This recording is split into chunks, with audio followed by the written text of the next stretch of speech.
Not gonna lie to you, there was a point in the middle of this movie where I went, did I trick myself into liking this movie that much? Did the hype just get to me? Did I feel the same way by the time the rewatch ended? You'll have to find out. Welcome back to Access Blockbusters, everybody, and welcome to a re-examination of one of the most anticipated movies of all time, Spider-Man No Way Home. But before we get any further, make sure to subscribe to the Access Blockbusters YouTube channel, give this video a like, and comment down below with what you thought of Spider-Man No Way Home. What were some of your favorite memories watching this in the theater for the first time? How did your audience react when Tobey and Andrew came out? Is that a spoiler? This movie is a few years old, so I hope not. And let me know what you think about the movie as a whole. I'd love to hear your guys' thoughts. As always with these re-examination videos, I'm going to be splitting the video into 3 distinct parts. The first part is the context. What were we all thinking before this movie came out? The anticipation, the hype, the expectations, and then how I felt watching the movie for the first time. And then part 2, we'll go through the rewatch. We'll talk about what I liked, what I didn't like, what worked, what didn't. And part 3, we'll talk about how my opinion may or may not have changed after the rewatch. So without further ado, let's talk about Spider-Man No Way Home. So we all know the story behind Spider-Man No Way Home. Like I said, it was quite literally one of the single most anticipated movies of all time. Even before we knew that the multiverse saga was a thing, we knew that Spider-Man No Way Home had the potential of being a crazy movie because of rumors of Alfred Molina returning as Doc Ock, Jamie Foxx returning as Electro, and you can, by the way, you can look at those videos on the channel. Those were some of the first breaking news videos that I ever did. Crazy to think that I sort of saw the whole news cycle come full circle on this YouTube channel. It was crazy to watch, for sure. But I don't want to spend too much time on this first part because, yeah, I mean, everyone was super excited for the movie, and for the most part, I think this movie exceeded or met everybody's expectations because everybody seemed to love this movie. It came at a time when theaters were opening up again for the first time, and people were excited. I mean, it was the first real post-theaters closing movie where it just came out and crushed the box office, made nearly $2 billion, which is crazy. Everyone loved the returns of Tobey Maguire and Andrew Garfield, and it seemed like the MCU was back on track. I mean, I don't know at that point if anybody thought that it was really off the rails, but I think that there was a sense that, well, we still need to kind of get the MCU back to where it originally was, even though people at that point were not necessarily disappointed in the MCU. And so I think Spider-Man No Way Home did a lot to help with that perception. Plus, we were really excited about the multiverse stuff that was coming out, especially with Loki, although, again, wasn't a huge fan of Loki. But we had something like Doctor Strange and the Multiverse of Madness coming out, Ant-Man and the Wasp: Quantumania. So yeah, the future was bright for the Marvel Cinematic Universe after Spider-Man No Way Home. So I've seen this movie a couple times again afterwards, so this rewatch isn't the second time I've ever seen this. But I guess those other rewatches have been more casual, so I haven't necessarily sat myself down and just watched the movie in its entirety again. So I was really curious to see what I would think about the movie, and like I said in the intro, I was a little surprised actually. We'll go through why, but the fact of the matter is, I didn't like the movie as much as I thought it did, at least through the first hour or so. And here's the thing. It's not because I didn't like the first hour or so. I really like the first hour because the first hour reminds me a lot of one of my other favorite MCU movies, Spider-Man Far From Home. Spider-Man Far From Home, to me, captures the tone and essence of being a teenager and being in love and in having fun in high school and enjoying your life, while again also balancing the parts of Spider-Man that we love of being a superhero. And I think Spider-Man Far From Home did that exceptionally well, reminding you of, Spider-Man 2, for example, where he has to balance his life with being a superhero. And the way that I describe Spider-Man Far From Home is breezy. It was very breezy. It was very light. It had some slightly emotional moments, but it was just cute. It was a very cute movie, but to me, it just captured the essence of high school. And that's why I really love that movie so much. It's so rewatchable. It's so fun. The first hour of this movie felt very Spider-Man Far From Home, which is odd because every time I see this movie, I come out of it saying, wow, it was so emotional. It was so dark and heavy, and yet it was so good in Spider-Man, and it was deep, and it had all the essence of the character that you love. And the first hour, I was like, was I misremembering everything? Because I know, yes, all the emotion comes later, but I was kind of thinking, oh, this whole movie was like that. It had been a little bit since I had seen the movie last. So I think up until the part when the apartment fight happens with Green Goblin, I was enjoying the film a lot, but it felt a little bit too light, if that makes sense. And I was a little worried because I thought, is it going to be unbalanced? Is it just going to flip to the dark, more gritty tone? Not gritty necessarily, but just the more emotional, deeper themes that I remember from the movie.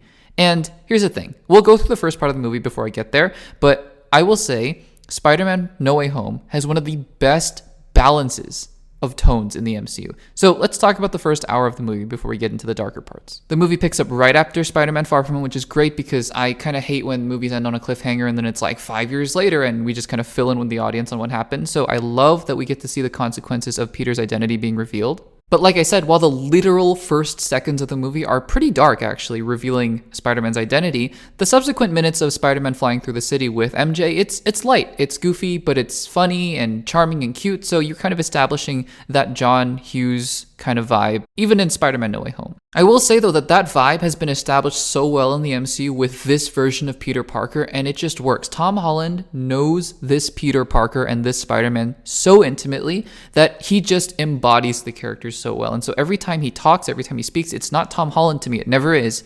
It's Spider-Man. It's Peter Parker. And I love that about him. Even his interactions with his Aunt May, with Happy Hogan, with Zendaya's MJ at the beginning, with Ned, amazing. The Matt Murdock cameo is fine. It's cute. I mean, we all got a kick out of seeing him again. Did he need to be in this movie? No. But it was fine. It was fun. But one of the other brilliant things that they did in this movie was ground the emotional stakes in Peter's real life. Again, one of the things I love about Spider-Man Homecoming and Spider-Man Far From Home, two of my all-time favorite MCU films, is that they are grounded in Peter's real life as a kid, as a high schooler. In Spider-Man Homecoming, he is 14 years old trying to deal with the responsibility of being a superhero and having Iron Man as his mentor. Spider-Man Far From Home, he just wants to fall in love with MJ and tell her how much he likes her, and then he gets wrapped into all this Mysterio conflict. In Spider-Man No Way Home, it's about college. I love that about this trilogy. By the way, just for the record, I think it's so impressive, and I don't know if you guys realize this. Spider-Man Homecoming, Far From Home, and No Way Home came out in the span of 5 years, 2017, 2019, and 2021. That is insane. Like, to be able to do that, that's actually incredible. And one shot in the middle of 2020 and 2021. So, just crazy. Just craziness to me. Because those three films are some of my favorite films in the entire MCU. Anyways, I digress. The film from there has a really nice pace. It has a really nice flow with Spider-Man meeting Doctor Strange and then fighting on the highway with Doc Ock and then going back to the Sanctum. And here it's where it gets a little bit breezy. You know, it kind of leans into that shticky element. And shticky is not a bad thing, in my opinion. It just means that, look, when Spider-Man is out there capturing Electro and Electro is quipping at Spider-Man about the woods and the tree, I mean, it's funny, it's entertaining, but it doesn't necessarily feel weighty, if that makes sense. It's like, oh yeah, Spider-Man is catching multiverse villains and they're Scooby-Dooing this whole thing, you know? And also, by the way, the mirror dimension fight with Doctor Strange has actually never been one of my favorite parts of this movie. I think it looks very CGI green screeny for some reason. I just can't get past when Strange and Spider-Man are standing on the train because it looks like the background is being put in digitally while they're just standing behind a green screen. I don't know. Maybe that's just me. But then this is where the film sort of starts to transition, right? Because now Green Goblin's entering the picture. Willem Dafoe, by the way, amazing as Norman Osborn and even more amazing as the Green Goblin later on.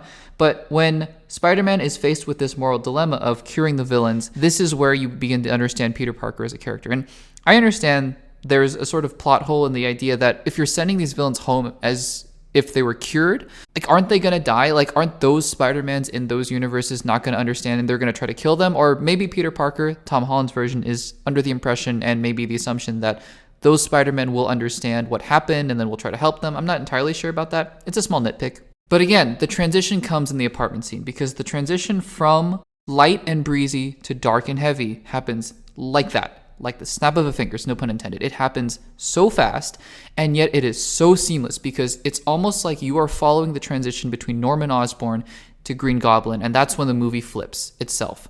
And it feels so seamless because you're finding this joyfulness, this hopefulness, this youthful optimism with Spider-Man, and yet all of a sudden, everything, the entire rug gets pulled out from under him, and Green Goblin emerges, and you have, I think, one of the best fights in the MCU because of how grounded it is, because you can feel the tactileness of Green Goblin pushing Spider-Man through literal floors of a building. I think that fight, it's incredible. It truly is. And the Aunt May scene, just to compound upon all of the emotions and the darkness that's going on here, that death scene, it hits because you understand now that Peter Parker has truly lost almost everything. And by the end of this movie, he actually does basically lose everything, and yet he's able to come to peace with that because it's his decision. But in this instance, he just feels the rage and the hurt as Aunt May dies. It's, again, one of the best acted scenes, one of the most emotional scenes, not necessarily because, you know, a character is dying, but because you feel the connection between Peter Parker and Aunt May. And of course, obviously now we get the audience applause moments where Tobey Maguire and Andrew Garfield come back. They're great. Obviously, they're embodying their roles. I've always loved the little wave and smile that Tobey Maguire gives to Ned's grandma, because that just feels so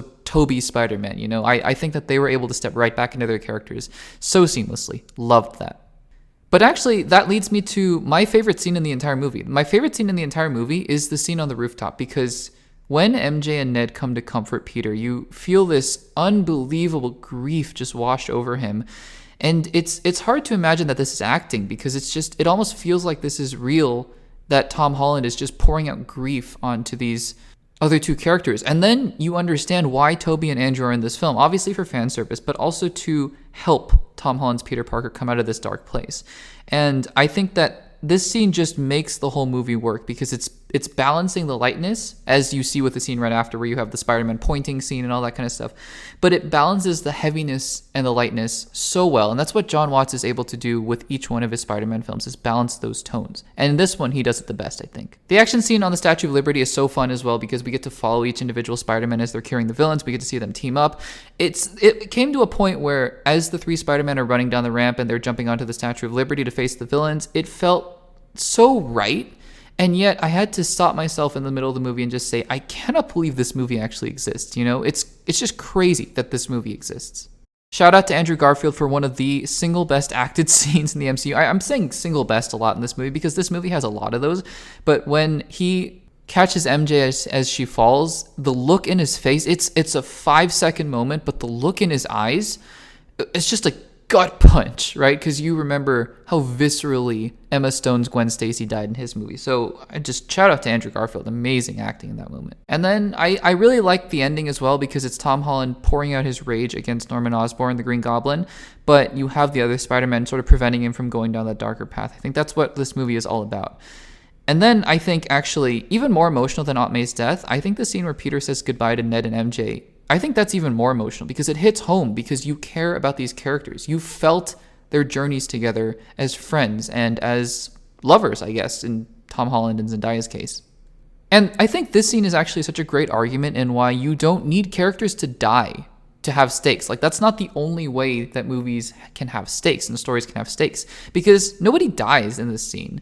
But it's the idea that you're forgetting about your friends and you're forgetting about your love. And it's heartbreaking, it's heart-wrenching, and yet you know it's the heroic thing to do. And it's the heroic thing to do when Tom Holland's Peter Parker doesn't reveal who he is at the coffee shop later on, because he sees that MJ is hurt, right? She's still hurting from the battle that he just put her through.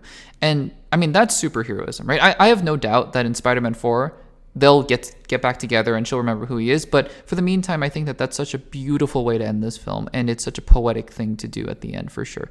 It wraps up one of the single best balanced Spider-Man films that I've ever seen. Yes, it's the beginning a little bit uneven, for sure, but by the time you get to the end, you're like, yeah, no, this is amazing. No pun intended. And I think that summarizes my thoughts on how my opinion has changed from the first time I've seen this movie to now, because I think that the first time you're watching it, and even subsequently, you're just enjoying the ride, right? That's what this movie is for. When I looked back at it this time around, maybe a little bit more critically, but also just trying to figure out, like, how do I actually feel about these things? I do think that the first hour is a little uneven, for sure, but I think that because it's able to set up the lightness and the youthfulness and the optimism that Peter Parker has, it's able to then bring us down to the lowest moments to then bring us back up to that middle ground where Spider-Man can really be the hero, you know? And I think that that works really well. So I still love this movie. I just can't believe this movie exists. It works on pretty much every single level. It's not maybe the best movie that was ever made in the history of Hollywood, but man, do I love this movie.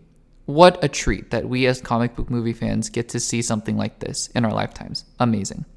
So what do you guys think of Spider-Man No Way Home? Have you rewatched it since it first came out? Or maybe I should ask, how many times have you rewatched it since it first came out? Let me know in the comments down below. Make sure to subscribe to the YouTube channel, the Access Blockbusters YouTube channel. Give this video a like and comment down below with your thoughts, and I will see you guys in the next one.